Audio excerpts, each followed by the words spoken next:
Kita nyo naman itong mga upuan na pinaghihila ko. Paikot ito, ganyan kalalaki, napakabibigat. Diyos ko. Bukas lang, masakit na naman ang katawan ko nito.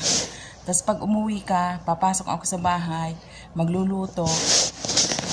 Tapos alam nyo na, yung medyo may mga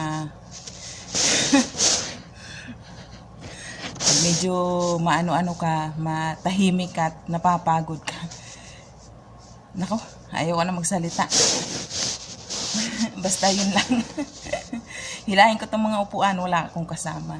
Diyos ko, wala silang binigay na katulong, pero no choice ang Inday kundi gawin. So yun lang guys, maghihila ako ng upuan.